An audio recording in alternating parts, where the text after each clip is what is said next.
Elle a dit, tu es célibataire, tu n'as aucune excuse. Elle a déposé 6 enfants devant ma porte. Mais j'étais déjà dans un avion pour Hawaï. Elle a appelé en hurlant, reviens et règle ça. Je m'appelle Tessa. J'ai 31 ans. Et d'aussi loin que je me souvienne, le mois de novembre a toujours eu un goût de bile.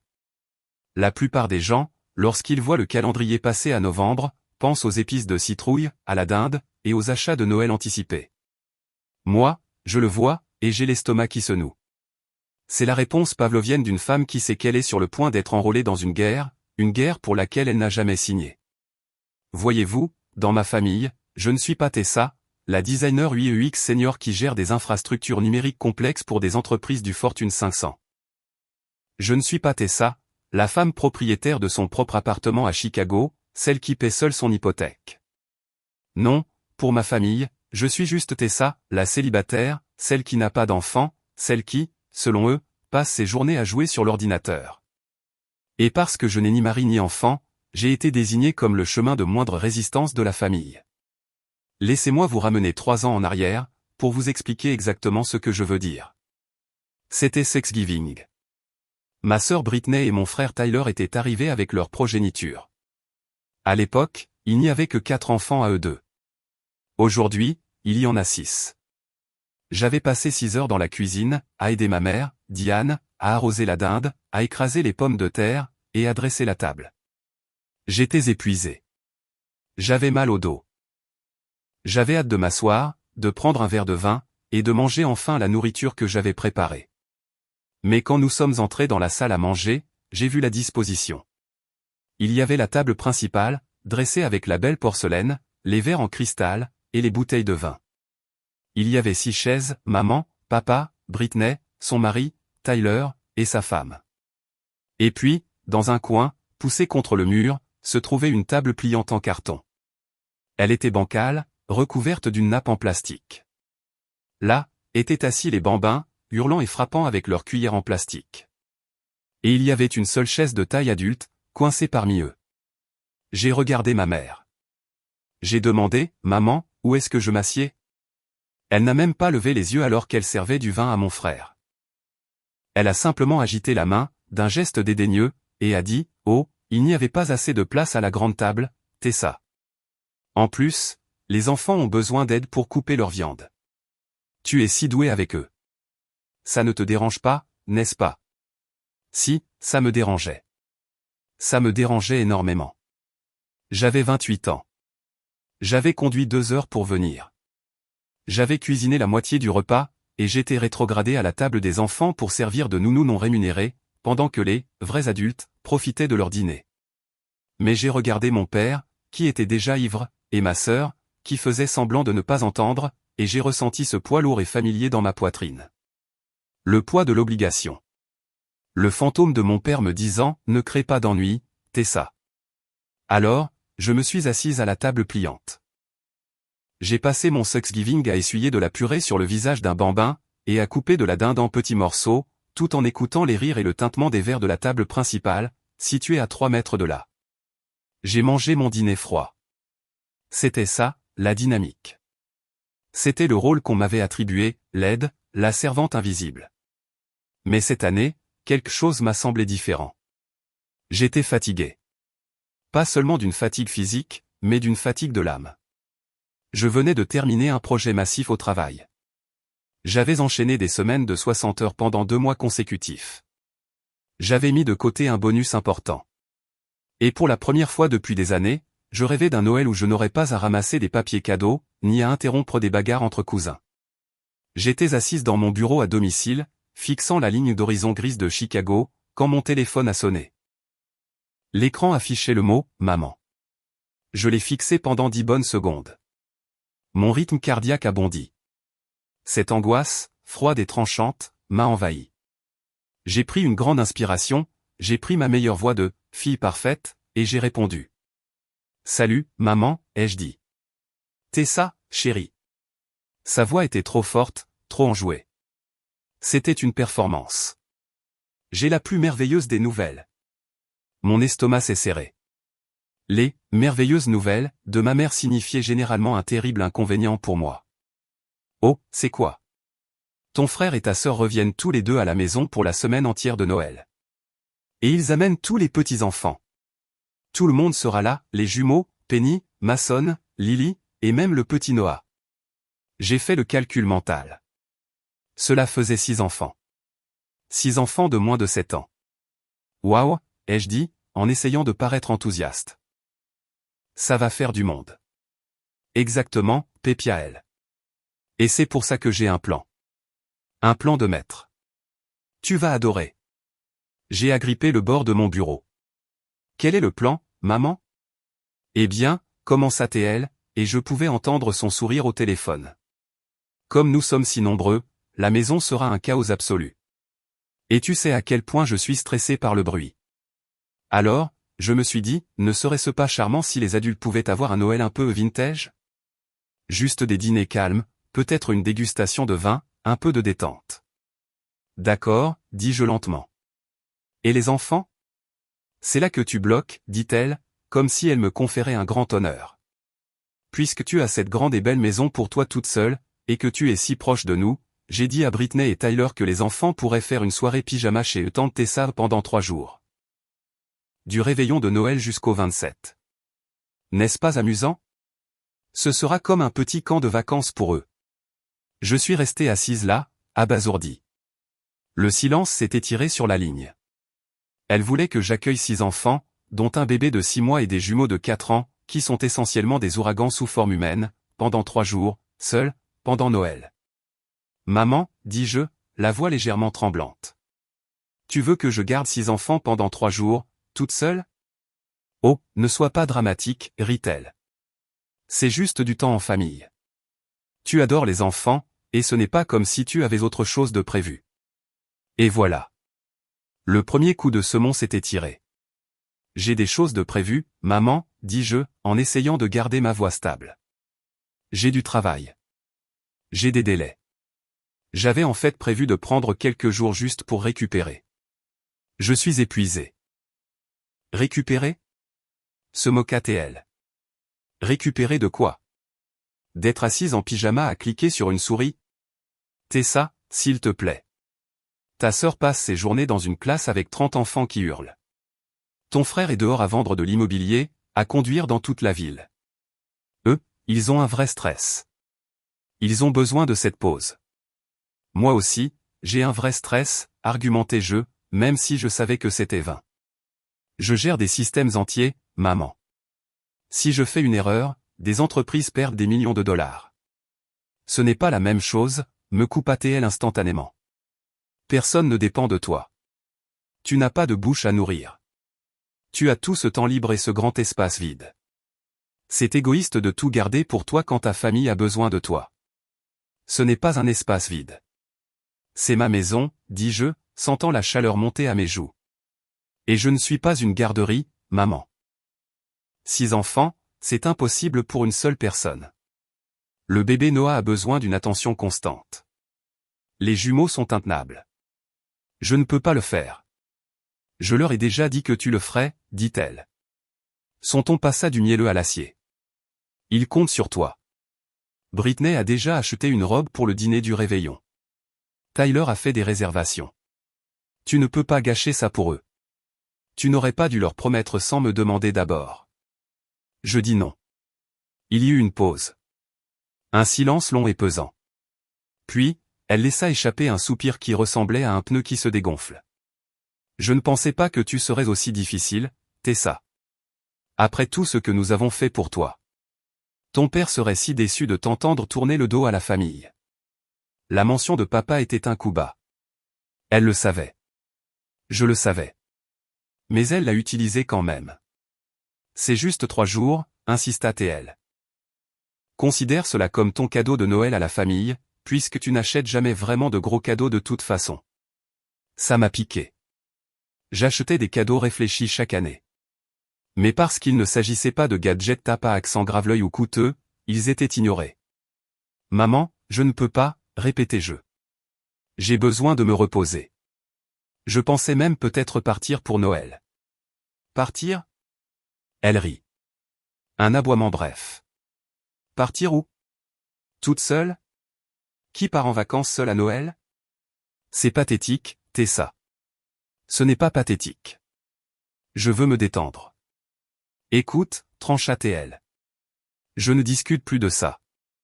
Les enfants arrivent chez toi le matin du 24. Nous les déposerons vers 10 heures du matin. Débrouille-toi. Tu es leur tante. Agis comme telle. Maman, attends. Je dois y aller. Mon club de bridge est là. Arrête d'être égoïste, Tessa. C'est déplacé. Clic, elle m'a raccroché au nez. J'ai fixé mon téléphone, la main tremblante. L'audace, l'aplomb absolu. Elle ne m'avait pas demandé, elle m'avait informé. Elle m'avait réquisitionné. Je suis resté assise là pendant 1 heure, à bouillir intérieurement. Mon esprit passait en revue les scénarios. Si je disais non à nouveau, elle lâcherait ses singes volants. Britney m'appellerait en pleurant, disant que je déteste ses enfants. Tyler m'enverrait des textos agressifs sur le fait que je me crois supérieur à la famille. Et tante Sheila m'appellerait pour prier pour mon cœur endurci. Je me sentais piégé. J'avais l'impression d'avoir à nouveau 16 ans, d'être puni pour quelque chose que je n'avais pas fait. J'avais besoin de conseils. J'ai appelé Margot. Margot est ma meilleure amie depuis l'université. Elle est avocate, vive comme l'éclair, et n'a aucune tolérance pour les bêtises. Elle est mon opposé total. Quoi, a presque hurlé Margot au téléphone quand je lui ai raconté. Tu gardes les 6 enfants pendant 3 jours pour que les adultes aient un Noël vintage? Et j'ai essayé de dire non. Elle m'a raccroché au nez. Elle dit qu'elle les dépose le 24. Tessa, dit Margot, d'une voix basse et dangereuse. Si tu les laisses faire ça, tu n'es pas une fille. Tu es un paillasson. En fait, tu es pire qu'un paillasson, tu es un service public. Tu es comme l'électricité. Il ne te remarque que lorsque tu arrêtes de fonctionner. Je sais, murmurai-je. Mais qu'est-ce que je fais? Si je refuse, ils vont faire de ma vie un enfer. Ils font déjà de ta vie un enfer, répliqua Margot. Écoute-moi. Tu dois tracer une ligne. Une ligne ferme. Rappelle-la. Dis-lui que c'est absolument non. Je ne sais pas si je peux. La culpabilité, Margot. Elle est ancrée en moi. Alors laisse-les te pousser, dit Margot. Laisse-les te pousser jusqu'à ce que tu craques. Parce que c'est ce qui va arriver. Et quand tu craqueras, j'espère que tu le feras bruyamment. Je ne l'ai pas rappelé ce soir-là. J'étais trop lâche. Je me suis dit que je pourrais peut-être négocier. Peut-être que je pourrais juste prendre les plus grands. Peut-être juste pour une nuit. Mais la goutte d'eau a fini par faire déborder le vase. 2 jours passèrent. J'étais toujours dans l'incertitude, essayant de trouver comment naviguer dans ce champ de mine. J'ai décidé d'appeler ma mère une dernière fois. Je voulais être raisonnable. Je voulais proposer un compromis. Maman, dis-je quand elle répondit. Nous devons parler du programme. Oh, bien, dit-elle, d'un ton léger. Je suis contente que tu aies retrouvé la raison. Je suis en train de faire la liste des allergies des enfants pour toi. Mason ne peut pas manger de fraises, et le bébé a besoin d'un lait spécifique. Maman, écoute, l'interrompis-je. Je ne peux pas prendre les 6 pendant 3 jours. C'est dangereux. Je suis seul. S'il y a une urgence, je ne peux pas sortir 3 bébés de la maison en même temps. Je peux prendre les plus grands pour une nuit. C'est tout. Une nuit. Sa voix descendit d'un octave. Ça ne nous aide pas, Tessa. La visite du domaine viticole est le 25. Le dîner est le 24. Nous avons besoin des 3 jours entiers. Alors vous devez engager une nounou, dis-je fermement. Une nounou? Sais-tu combien cela coûte pendant les vacances? Nous n'avons pas les moyens. Mais vous avez les moyens pour un domaine viticole et un dîner de gala? La question m'échappa avant que je puisse la retenir. C'est différent. Nous méritons une récompense, hurla-t-elle. Pourquoi es-tu comme ça? Pourquoi faut-il que tu gâches tout? Je ne gâche rien. Je veux juste avoir une vie, maman. J'ai une vie. Et c'est laquelle l'a dit. Les mots qui allaient résonner dans mon esprit pour le reste de mes jours. Les mots qui ont réduit le pont en cendres. Elle rit. Un son froid, cruel. Chérie, soyons honnêtes. Tu es célibataire. Tu travailles en pyjama. Tu n'as pas de mari. Tu n'as pas d'enfant. Tu n'as pas une vraie vie. Tu as des passe-temps. Tu as des distractions. Ton frère et ta sœur, eux, construisent un héritage. Ils élèvent la génération suivante. C'est ça, une vraie vie. Alors, arrête de prétendre que tes petits jeux d'ordinateur et ton appartement tranquille sont importants. Tu n'as aucune excuse. Tu vas le faire. Le silence qui suivit était assourdissant. J'ai senti quelque chose se briser dans ma poitrine. Ce n'était pas un craquement fort. C'était un choc sourd et discret. Comme une porte lourde qui se ferme et se verrouille pour toujours. Ma vie n'était pas réelle. Ma carrière, ma maison, mon indépendance, mes amitiés, mes luttes. Rien de tout cela n'était réel pour elle. Je n'étais qu'un substitut. Un personnage de soutien dans le film de sa vie. Je n'ai pas crié. Je n'ai pas pleuré. Un calme glacial et étrange m'a envahi. C'était le calme de quelqu'un qui n'a plus rien à perdre. D'accord, maman, dis-je doucement. D'accord, demanda-t-elle, méfiante face à ma reddition soudaine. Oui, d'accord. Je comprends. Eh bien, souffla-t-elle, visiblement satisfaite de m'avoir intimidé jusqu'à la soumission. Je suis contente que tu vois enfin les choses à ma façon. Je t'enverrai les détails du dépôt des enfants. Assure-toi que la maison soit sécurisée pour eux. Je le ferai, dis-je. Au revoir, maman. J'ai raccroché. Je suis resté assise sur ma chaise et j'ai fixé le mur. Pas de vraie vie. Si je n'avais pas de vraie vie, alors je n'avais pas de vraie responsabilité. Et si je n'avais pas de vraie responsabilité, alors rien ne me retenait ici. Mon téléphone a émis un signal. C'était une notification par courriel. Ma tante Sheila avait transféré un message à toute la famille, probablement par accident. Ou peut-être avait-elle simplement cliqué sur « Répondre à tous » sans réfléchir. C'était l'itinéraire de la famille. J'ai ouvert le courriel. L'objet était « Flux de Noël et logistique ». C'était un tableur détaillé. Ma mère n'était rien si ce n'est organisé.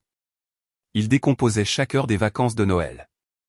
24 décembre, 10 h, déposer les enfants chez Tessa. 24 décembre, 12 h, brunch au champagne pour les adultes au Ritz. 24 décembre, 18 h, dîner de gala. 25 décembre, visite du domaine viticole, toute la journée. 26 décembre, journée spa pour les filles, golf pour les gars. 27 décembre, 10 h, récupérer les enfants chez Tessa. Mais ce n'était pas le programme qui m'a fait bouillir le sang. C'était la note en bas, écrite par ma mère à mes frères et sœurs. On y lisait « Ne vous inquiétez pas de peser sur Tessa ». Je lui ai parlé, et elle a pratiquement supplié de prendre les enfants. Elle se sent très seule et isolée ces derniers temps, la pauvre. Elle a dit que garder les enfants est la seule chose qui lui permettra de se sentir à nouveau membre de la famille. Elle veut tellement créer des liens avec eux. Donc, nous lui rendons service en la laissant les accueillir. Déposez-les et filez. Elle veut passer ce temps de qualité seule avec eux. Je l'ai lu 2 fois, puis 3. Elle avait menti. Elle ne s'était pas contentée de me tyranniser, elle avait menti à mes frères et sœurs pour se faire passer pour une héroïne, et pour me faire passer pour une vieille fille désespérée et pathétique. Elle leur a dit que j'avais supplié pour ça, que j'étais seule, que j'en avais besoin pour me sentir à ma place. Si je disais la vérité à Britney et Tyler maintenant, me croiraient-ils? Ou maman détournerait-elle les faits?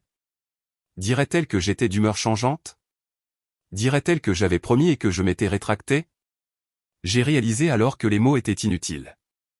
Les explications étaient inutiles. Dans cette famille, j'étais déjà la méchante si je disais non, et la victime si je disais oui. J'ai repris mon téléphone et j'ai rappelé Margot. Elle m'a dit que je n'avais pas de vraie vie, dis-je d'une voix monocorde. Et elle a dit à tout le monde que j'avais supplié pour garder les enfants.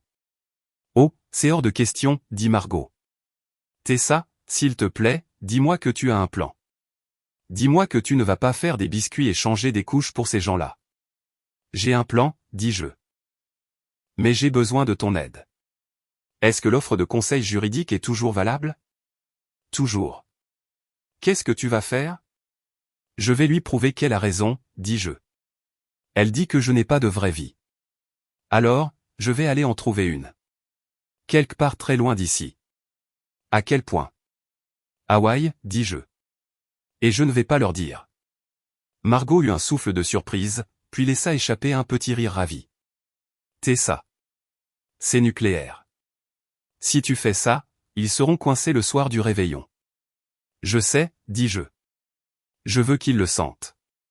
Je veux qu'ils conduisent jusqu'à chez moi, qu'ils déchargent 6 enfants, et qu'ils réalisent que le paillasson a quitté l'immeuble. Ne les préviens pas, conseilla Margot. Si tu les préviens, ils vont te culpabiliser. Ils se pointeront chez toi plus tôt. Ils vont te barricader. Tu dois passer en protocole fantôme. Protocole fantôme, répétai-je. J'aime bien le son de ça. Et pour les enfants, demanda Margot. Est-ce sécuritaire? Ma maison est verrouillée. Ils gèlent à Chicago. Ils ne pourront pas entrer. Ils devront simplement faire demi-tour et ramener les enfants dans le petit appartement de maman. Ce sera un inconvénient, pas un danger. Parfait, dit Margot. Fais-le. Réserve ton billet. J'ai ouvert mon ordinateur. Je suis allé sur le site de la compagnie aérienne. J'ai trouvé un vol pour Maui partant le soir du 23 décembre. Aller simple, première classe. Le prix était astronomique, 5 000 $. J'ai fixé le chiffre. C'était l'argent pour mes rénovations. C'était mes économies de personnes responsables. Puis, j'ai entendu la voix de ma mère dans ma tête, tu travailles en pyjama. Tu n'as pas de vraie vie. J'ai cliqué sur « Confirmer la réservation ». Les 2 semaines suivantes furent un exercice de comédie. Je devais devenir une pierre. Un caillou gris. Ennuyeuse, docile, inamovible. La méthode du caillou gris est une stratégie psychologique pour traiter avec les narcissiques, vous vous rendez aussi inintéressante que possible pour qu'ils perdent l'intérêt de vous provoquer. Mais je l'utilisais pour cacher une bombe. Chaque fois que ma mère m'envoyait un texto, je répondais par des phrases courtes et affirmatives. Es-tu prête pour les enfants? J'y arrive. Assure-toi d'acheter du lait bio. D'accord. As-tu sécurisé les escaliers? C'est géré. Je ne proposais aucune information. Je ne posais pas de questions. Je la laissais simplement projeter sa réalité sur moi. Pendant ce temps, je démantelais ma vie. J'ai contacté mes clients et je leur ai dit que je serais hors ligne pendant 2 semaines pour une urgence familiale. J'ai configuré une réponse automatique sur mon courriel. J'ai appelé la société de sécurité qui surveille ma maison. Je leur ai dit que je serais absente, et de mettre mon compte en état d'alerte maximale. Si quelqu'un essaie d'entrer, même s'il a une clé, appelez la police, ai-je demandé. J'ai changé les serrures hier, lui ai-je dit. Donc personne n'a de clé. Mais oui, si l'alarme se déclenche, appelez immédiatement la police. Ne m'appelez pas en premier. Compris. J'ai fait mes valises, non pas avec des pantalons de jogging et des pulls raisonnables, mais avec des bikinis, des robes d'été et de la crème solaire. J'ai acheté une nouvelle paire de lunettes de soleil à 300 $. C'était des dépenses de pure colère. La partie la plus difficile fut la tromperie impliquant la maison elle-même. Ma mère, méfiante comme toujours, a demandé des photos des arrangements pour le couchage le 22 décembre. Je veux m'assurer qu'il y a assez de couverture, a-t-elle écrit. J'ai paniqué une seconde. Mon salon était actuellement rempli de boîtes, car je rangeais tout ce qui était fragile. Mon PC de jeu coûteux, mon casque VR, ma table basse en verre. Tout ce que 6 enfants déchaînés détruiraient était déplacé dans la pièce de stockage verrouillée au sous-sol. J'ai cherché dans mon téléphone. 2 ans plus tôt, j'avais accueilli les enfants d'une amie pour une soirée pyjama. J'ai trouvé une photo de mon salon couvert de matelas gonflables et de tentes faites avec des draps. Ça avait l'air douillet et chaotique. J'ai envoyé la photo à ma mère. Tout est prêt, ai-je mis en légende. Bien, répondit-elle. Assures-tu de laver ces draps? Ils ont l'air poussiéreux. Elle a mordu à l'hameçon. J'ai ressenti une montée d'adrénaline. J'étais vraiment en train de le faire. Je me rebellais pour la première fois en 31 ans. Je désobéissais à un ordre direct. Mon voisin, Monsieur Henderson, était la dernière pièce du puzzle. M. Henderson a 70 ans, il est grincheux et déteste le bruit. Il méprise les visites de ma famille parce que les enfants courent sur sa pelouse. J'ai frappé à sa porte avec une bouteille de scotch. Monsieur Henderson, dis-je. Je pars pour Noël. Ma famille pourrait essayer de venir. Ils sont confus au sujet de mon emploi du temps. Il grogna, lorgnant le scotch. Est-ce qu'ils vont crier? Probablement, dis-je. S'ils se présentent et font un scandale, n'hésitez pas à appeler la police. Vous avez ma permission. Ses yeux se sont éclairés. Le meilleur cadeau de Noël que j'ai jamais reçu, dit-il en prenant la bouteille. Le 23 décembre arriva. Le ciel sur Chicago était d'un violet meurtri, menaçant de neige. Il faisait un froid piquant, le genre de vent qui traverse votre manteau. À l'intérieur de ma maison, c'était le silence, un silence étrange. J'avais fini de préparer la maison de paille. J'avais fermé la vanne d'eau principale. S'il réussissait d'une manière ou d'une autre à entrer, ce qu'il ne ferait pas, à moins de jeter une brique dans la fenêtre, il ne pourrait ni tirer la chasse d'eau, ni faire couler les robinets. Petit? Oui. Nécessaire? Absolument. Je ne voulais pas rentrer dans une maison inondée parce qu'un bambin avait laissé un robinet ouvert. J'ai baissé le thermostat à 13 degrés. Juste assez chaud pour empêcher les tuyaux de geler, mais assez froid pour être inconfortable. J'ai débranché le routeur. J'ai débranché la télé. J'ai parcouru les pièces, vérifiant tout une dernière fois. La chambre d'amis, d'ordinaire accueillante, était dépouillée. Le matelas était nu. Les rideaux étaient tirés. Cela ressemblait à une maison abandonnée, car elle l'était. Je me suis arrêté devant le miroir dans le couloir. Je me suis regardé. J'avais l'air fatigué. Des cernes sous les yeux, la peau pâle. Mais il y avait une étincelle dans mon regard que je n'avais pas vue depuis des années. Tu n'as pas de vraie vie, murmurai-je à mon reflet. Regarde-moi bien. J'ai attrapé ma valise. Elle était jaune vif, facile à repérer sur un tapis à bagages. J'ai commandé un Uber. L'application disait, arrive dans 5 minutes. J'avais une dernière chose à faire. La note. J'en avais débattu avec Margot. Devais-je laisser un mot ou simplement disparaître totalement? Laisse une note, avait dit Margot. Sinon, ils vont appeler la police et signaler une disparition. Tu ne veux pas que les flics te traquent à Hawaï en pensant que tu as été kidnappé. Fais bien comprendre que tu es parti de ton plein gré. Alors, je l'ai tapé à l'ordinateur. Je ne l'ai pas écrite à la main, car je ne voulais pas qu'ils analysent mon écriture pour y trouver des signes de détresse. Je l'ai imprimée en gras, taille 24. Je l'ai scotchée à l'intérieur de la porte vitrée. On pouvait la lire clairement depuis le porche, mais on ne pouvait pas l'arracher sans entrer. On y lisait, « Maman, puisque je n'ai pas de vraie vie, j'ai décidé d'aller en trouver une. Je ne suis pas dans l'état. La maison est verrouillée. L'alarme est activée. La police a été informée de la présence potentielle d'intrus. Ne forcez pas l'entrée. Joyeux Noël, Tessa. » J'ai fixé le papier. C'était brutal. C'était définitif. Mon téléphone vibra. L'Uber arrivait.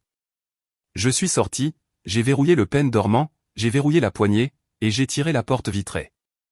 J'ai testé, c'était fermé à double tour. J'ai descendu l'allée, la neige craquant sous mes bottes. Je n'ai pas regardé en arrière. Je suis monté dans la voiture. OR, demanda le chauffeur. Oui, dis-je. Terminal international, s'il vous plaît. Alors que nous nous engagions sur l'autoroute, j'ai vu un texte arriver de Britney. Et, les enfants sont tellement excités de te voir demain. Mason t'a fait un dessin. À demain 10h. J'ai ressenti un pincement de culpabilité pour les enfants. Mason était un garçon adorable. Ce n'était pas sa faute si sa mère et sa grand-mère étaient narcissiques. Mais je me suis rappelé que si je restais, j'apprenais à Mason qu'il est acceptable de traiter les femmes comme des servantes. En partant, je lui donnais peut-être une leçon plus dure, mais plus importante, sur le respect. J'ai balayé la notification. Je n'ai pas répondu. L'aéroport était un zoo. Le chaos des vacances partout. Des bébés qui hurlent, des parents stressés, des retards, des annonces. Habituellement, cette atmosphère me stresse. Aujourd'hui, j'avais l'impression de flotter au-dessus de tout cela. Je me suis dirigé vers le comptoir d'enregistrement de la première classe. Il n'y avait pas de file d'attente. Enregistrement pour Moï, demanda l'agent en souriant. Oui, dis-je. Je vois que vous êtes au siège 1A. Le salon vous est ouvert. Bon vol, Tessa. Assise dans le salon, un verre de champagne offert à la main, j'ai enfin relâché mes épaules. J'ai vérifié mon téléphone une dernière fois avant le vol. Aucun nouveau message de maman. Elle était probablement occupée à préparer son Noël vintage, certaine que son employé non rémunéré était en train de récurer les toilettes en prévision de son arrivée. J'ai ouvert l'application Ring sur mon téléphone. J'ai vérifié le flux de la caméra. Mon Porsche était sombre et calme. La neige commençait à tomber, poudrant le paillasson. La note était visible, un rectangle blanc frappant dans l'obscurité. J'ai ajusté les paramètres, alerte de mouvement activée, notification détaillée activée. Je voulais le voir. J'avais besoin de le voir. J'avais besoin d'être témoin du moment où leur sentiment de supériorité se heurterait à la réalité. Le vol 492 à destination de Maui commence l'embarquement, annonça l'hôte. J'ai terminé mon champagne d'un trait. Les bulles brûlaient agréablement dans ma gorge. Je suis monté dans l'avion. J'ai tourné à gauche dans la cabine de première classe. Le siège était immense, un cocon qui se transformait en lit. Alors que l'avion roulait sur la piste, les moteurs ont rugi. J'ai senti la force de l'accélération me plaquer contre le siège. Nous avons décollé. Les lumières de Chicago s'étalaient sous mes pieds, une grille d'orange et de blanc. Quelque part là-bas, dans la banlieue, ma mère était probablement en train de se vanter auprès de ses amis d'avoir organisé les vacances parfaites. Adieu, murmurai-je. J'ai mis mon casque à réduction de bruit. J'ai choisi un film. Et pour la première fois en 10 ans, un 23 décembre, je me suis endormi sans avoir la boule au ventre. Je me suis réveillé avec l'odeur de l'hibiscus et de l'eau salée. Hawaï. J'étais arrivé tard la nuit précédente et m'étais effondré sur le lit king size de la station balnéaire. Nous étions maintenant le matin du 24 décembre, la veille de Noël. Je suis sorti sur le balcon de ma villa. L'océan était d'un turquoise brillant, presque irréel. Des palmiers se balançaient dans la brise légère. L'air était chaud et doux, comme une couverture. Il était 7 heures du matin à Hawaï. Cela signifiait qu'il était midi à Chicago. Non, attendez. Le décalage horaire est de 4 heures en hiver. Donc, s'il était 7 heures ici, il était 11 heures là-bas. Mon estomac a fait un saut périlleux. L'heure du dépôt des enfants était 10 heures. J'avais dormi pendant l'événement. Je me suis précipité dans la chambre et j'ai attrapé mon téléphone. Il était chaud au toucher, comme s'il avait travaillé en sur-régime. L'écran était un mur de notifications, 37 appels manqués, 15 messages vocaux, 84 messages textes, 22 alertes de mouvement de la caméra Ring. Mon cœur tambourinait contre mes côtes, non pas de peur, mais d'une étrange et morbide curiosité. Je me suis assise sur le bord du lit et j'ai ouvert l'application Ring en premier. Je voulais voir le film depuis le début. J'ai reculé jusqu'à l'heure fatidique. 10h04, la vidéo se chargea. 2 gros SUV s'engagèrent dans mon allée. La neige tombait fort maintenant, grise et fondante. La portière de ma mère s'ouvrit. Elle en sortit, vêtue d'un manteau de fourrure et de talons hauts. Elle était magnifique et terrifiante. Britney et Tyler sortirent de la deuxième voiture. Puis, les portes s'ouvrirent et les clowns quittèrent la voiture clown. Les jumeaux, Lucas et Jacob, sautèrent immédiatement dans un tas de neige. Mason frappait Lily avec un sabre en plastique. Britney luttait pour sortir le siège auto du bébé. Allez, on y va. On y va. J'entendis la voix de ma mère sur l'enregistrement. Elle était nette et autoritaire. Tessa, ouvre. On est là. Elle monta les marches d'un pas décidé. Elle ne sonna pas, elle se contenta de marteler le bois avec son poing ganté. Tessa. Elle attendit. Rien. Elle frappa à nouveau. Tessa, arrête de jouer. Il gèle ici. Tyler arriva derrière elle, portant 2 énormes valises. Elle dort, demanda-t-il. Elle a intérêt à ne pas dormir, trancha maman. Elle attrapa la poignée de la porte. Elle tira. Rien ne bougea. C'est verrouillé, dit-elle, confuse. Elle fouilla dans son sac. J'ai le double des clés. Elle sortit une clé et l'inséra de force dans la serrure. Elle tourna. Ça ne tournait pas, mais qu'est-ce que c'est que ça? Elle la secoua. C'est coincé. Tyler, aide-moi. Tyler posa les valises et essaya la clé. Maman, ce n'est pas la bonne clé. Elle ne rentre pas, bien sûr que si, elle rentre. J'ai cette clé depuis 5 ans. Elle a dû changer les serrures, dit Tyler. Pourquoi changerait-elle les serrures, exigea maman. Puis, elle leva les yeux. Pour la première fois, elle remarqua le morceau de papier blanc scotché à la vitre, juste à hauteur des yeux. J'ai regardé sur le petit écran ma mère s'approcher pour lire la note. J'ai vu ses lèvres bouger. J'ai vu le moment exact où les mots furent enregistrés par son cerveau. Sa main vola à sa bouche. Elle recula d'un pas, manquant de glisser sur la glace. QOI, hurla-t-elle. C'était un son qui perçait la compression audio du microphone. Quoi? Qu'est-ce qu'il y a? Demanda Britney, portant le bébé, frissonnant dans le vent. Lis ça, cria maman, pointant la vitre. Lis ce que ta sœur a fait. Tyler s'approcha et lut à haute voix, Maman, puisque je n'ai pas de vraie vie, j'ai décidé d'aller en trouver une. Je ne suis pas dans l'état. Ne forcez pas l'entrée. Silence. Un silence absolu sur le porche, à l'exception du vent et des pleurs du bébé. Elle est sérieuse? Demanda Britney, la voix tremblante. Elle est partie. Elle ne peut pas être partie, hurla maman. Je lui ai parlé. Elle était d'accord. C'est une blague. Elle est à l'intérieur. Tessa. Maman commença à marteler la vitre des 2 poings. Ouvre cette porte tout de suite. Ce n'est pas drôle. J'ai des réservations. Les jumeaux commencèrent à pleurer. Le bruit montait. Maman, arrête, dit Tyler, regardant autour de lui avec nervosité. Tu vas casser la vitre. Je m'en fiche, hurla maman. Elle a gâché Noël. Elle m'a menti. Elle vous a menti. Tyler laissa échapper un rire amer. Tu nous as dit qu'elle avait supplié pour ça. Tu nous as dit qu'elle était seule. Cette note dit que tu lui as dit qu'elle n'avait pas de vraie vie. Je n'ai jamais dit ça, mentit maman instantanément. Elle délire. Elle fait une dépression nerveuse.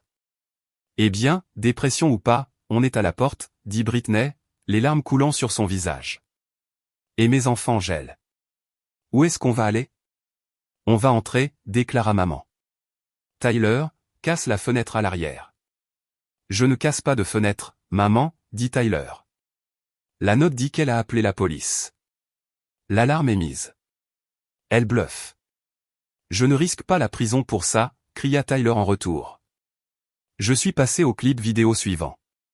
Horodatage, 10h15. Mon voisin, Monsieur Henderson, apparut dans le cadre.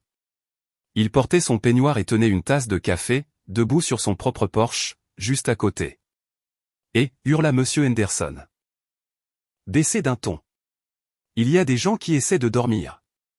Monsieur Henderson. Maman prit sa fausse voix charmante, bien qu'elle soit fêlée. Tellement désolée. Tessa semble avoir oublié que nous venions. Avez-vous un double des clés? Ou peut-être une échelle? Elle n'a pas oublié, cria Monsieur Henderson. Elle m'a dit que vous pourriez vous pointer. Elle est à Hawaï. Elle m'a dit qu'elle était partie hier. Hawaï. Le mot sortit de la bouche de ma mère comme une malédiction. Ouais. Elle a dit que si vous m'ennuyiez, je devais appeler les flics. Alors, vous partez ou je compose le numéro. Ma mère semblait sur le point d'exploser. Son visage était un masque de pure fureur. On s'en va, cria Tyler. Allez, maman. Monte dans la voiture. Non. Je ne pars pas tant que. Maman.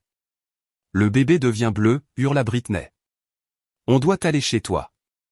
Ma maison n'est pas prête, se lamenta maman. C'est trop petit. Il n'y a pas de nourriture. Eh bien, tu aurais dû y penser avant d'insulter ta babysitter gratuite, trancha Tyler. Je les ai regardés jeter furieusement les valises dans les voitures. C'était chaotique, triste, et absolument libérateur. Ils partirent. Le Porsche était de nouveau vide, seule la note battait légèrement au vent. J'ai fermé l'application. Je suis resté assise dans la brise chaude d'Hawaï, le cœur battant à tout rompre. Je me sentais légère. Je me sentais lourde et légère en même temps. J'ai repris mon téléphone pour vérifier les textes. Les messages étaient une chronologie des étapes du deuil. 10h05, maman, ouvre la porte. 10h06, maman, je sais que tu es là. 10h10, Britney, Tessa, c'est quoi ce bordel, on gèle. 10h12, Tyler, c'est une blague? Ouvre. 10h20, maman, tu es une enfant égoïste et ingrate. Je ne peux pas croire que tu fasses ça à ta famille. 10h30, Britney, maman dit que tu es partie à Hawaï. Tu es sérieuse? Qui fait ça?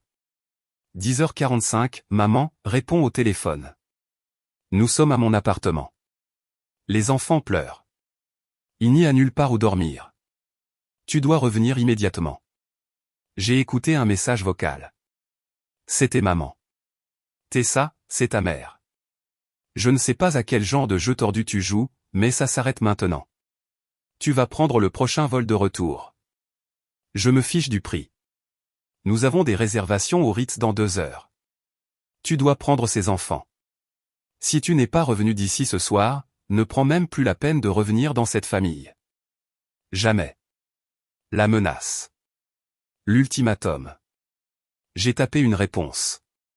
Je ne voulais pas engager la conversation, mais j'avais besoin de remuer le couteau une seule fois, juste pour lui montrer que ces menaces ne fonctionnaient plus.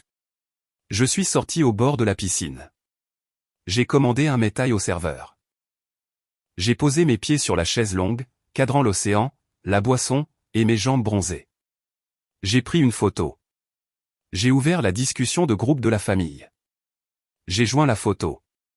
J'ai écrit, actuellement occupé à vivre ma vie fictive. La vue est superbe.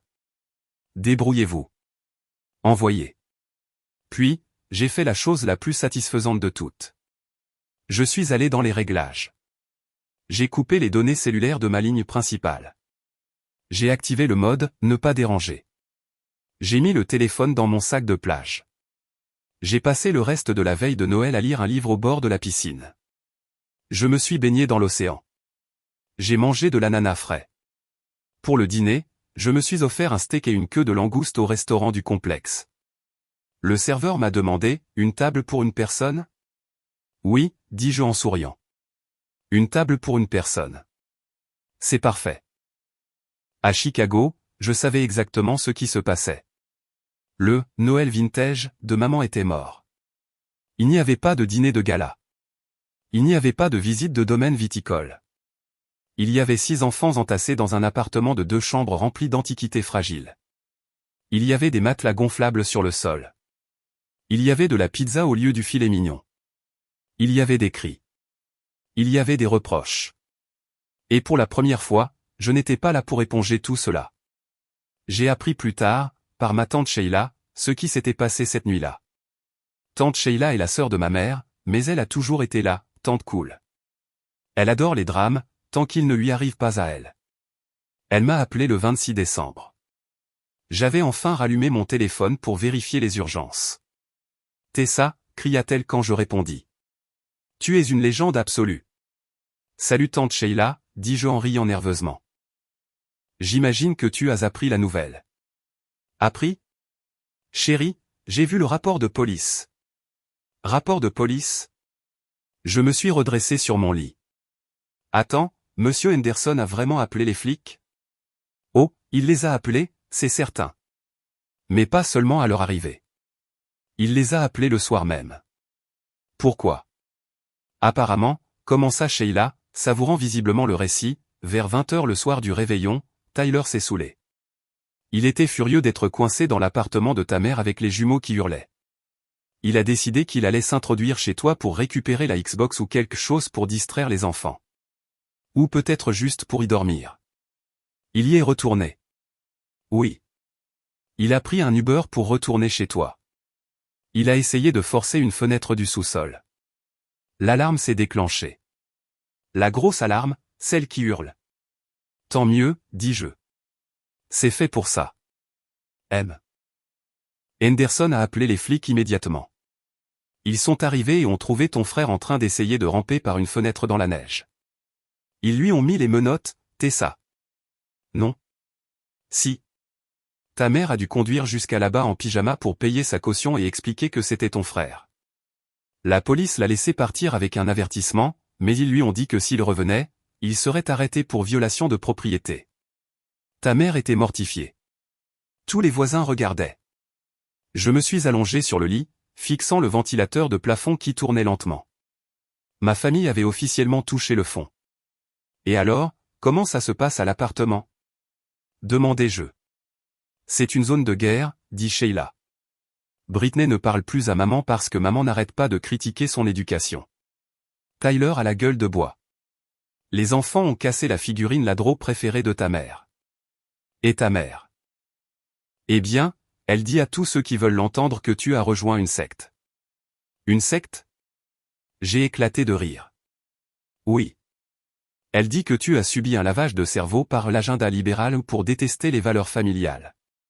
Bien sûr qu'elle dit ça. Mais écoute, Tessa, la voix de Sheila s'adoucit. Bravo à toi. Vraiment. On l'a tous vu venir. Elle t'a poussé trop loin. Merci, Sheila. Ça compte beaucoup pour moi. Prépare-toi quand même pour ton retour. Ça ne va pas être beau à voir. Je sais, dis-je. Mais je ne suis plus la même personne qu'au départ. Qu'ils viennent. Je suis resté à Hawaï toute la semaine. J'ai prolongé mon voyage de 2 jours, juste parce que je le pouvais. Pendant ce temps, la bataille s'est déplacée sur les réseaux sociaux. Britney a été la première à frapper. Elle a publié un long statut émotionnel sur Facebook, « Je ne lave jamais mon linge sale en public, mais j'ai le cœur brisé d'avoir fait tout ce chemin pour Noël, pour finir enfermé dehors sous la neige avec mes bébés. Je ne comprends pas comment quelqu'un peut être aussi cruel. La famille est censée être tout. Serrez fort vos proches, car on ne sait jamais quand ils vous tourneront le dos. » Les commentaires ont afflué rapidement, « Oh mon Dieu, qu'est-ce qui s'est passé? Je prie pour vous, c'est un comportement dégoûtant. » Puis maman a ajouté son grain de sel en commentaire, « Certaines personnes sont juste trop égoïstes pour comprendre l'amour. Nous faisons de notre mieux malgré la tragédie causée par ma propre fille. » J'ai ressenti un éclair de colère. Il contrôlait le récit. Il faisait de moi la méchante. J'ai décidé de larguer la bombe nucléaire sur leur version des faits. J'ai pris des captures d'écran. J'ai photographié le courriel où maman mentait en disant que j'avais supplié pour garder les enfants. J'ai pris les textos d'il y a des années où j'annulais mes propres plans pour les aider. Et j'ai tout posté, non pas en tant que statut, mais en commentaire direct sous le post de Britney. J'ai écrit, « Et si on racontait toute l'histoire ?» Maman m'a dit que je n'avais pas de vraie vie parce que je suis célibataire. Elle vous a dit que j'avais supplié pour garder les enfants. C'est faux. J'ai dit non à plusieurs reprises. Voir pièce jointe à le courriel. Elle a essayé de m'utiliser comme main-d'œuvre gratuite pour pouvoir aller faire une dégustation de vin. Je suis une adulte. J'ai le droit de partir en vacances. Vous avez supposé que j'obéirais aveuglément. C'est votre problème. La réaction fut instantanée.